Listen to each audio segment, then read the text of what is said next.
흥국생명 권순찬 감독의 경질 이후 이영수 감독 대행이 자진 사퇴하고 새로 선임된 김기중 감독마저 상견례도 없이 팀을 떠났습니다. 구단 내부에서조차 새로운 감독을 데려오기가 쉽지 않겠다라는 이야기가 나오고 있는 것인데요. 이런 상황에서 가장 보수적인 구단 중 하나인 흥국생명에서 외국인 감독 선임 이야기가 나오고 있습니다.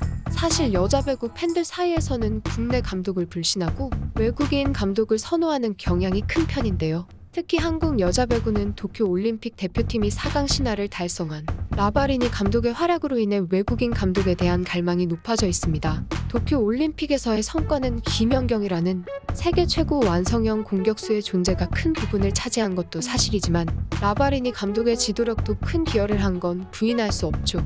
사실 도쿄올림픽 개막 직전까지 한국 여자 배구 대표팀은 이런저런 악재가 발생했고 객관적 전력 평가도 4강은커녕 조별리그에서 탈락할 것이라는 전망이 많았습니다. 그래서 일반 대중과 해외 언론조차 기적의 4강 신화라고 말할 정도죠.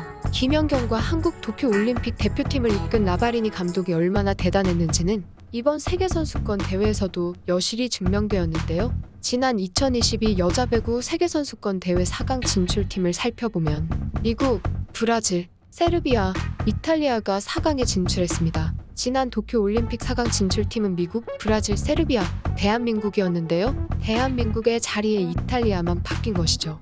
남자 배구에도 최근 외국인 감독 영입으로 초대박을 친 구단이 있죠. 바로 대한항공입니다. 대한항공은 지난 2020-2021 시즌과 2021-2022 시즌까지 2시즌 연속 V리그 정규리그와 포스트 시즌 챔피언 결정전 우승을 차지했는데요. 2시즌 연속 통합 우승은 대한항공 팀 창단 역사상 최초의 기록이죠. 그런데 2시즌 동안 최고 황금기를 이끈 사령탑이 모두 외국인 감독이었습니다.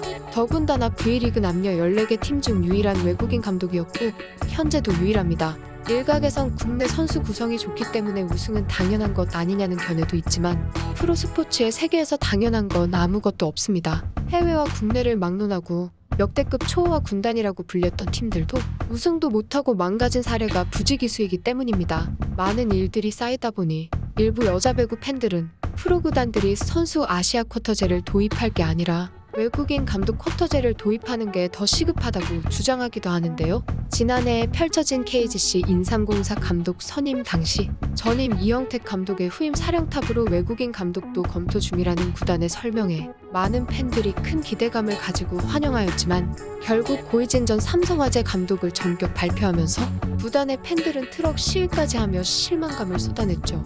상황이 이렇다 보니 국내 감독들도 팬들의 부정적인 인식을 모를 리 없는데요. 최근에는 팀 플레이를 스피드 배구로 전환하며 배구 수준을 높이겠다고 천명한 감독들이 계속 늘고 있지만 구체적인 성과로 평가받을 만한 수준에 도달한 사례가 없는 것이 사실입니다. 팬들은 여전히 국내 감독들이 토탈 배구를 비롯하여 장신화, 강서부 등 세계 배구 흐름과 거리가 멀다고 느끼고 있습니다.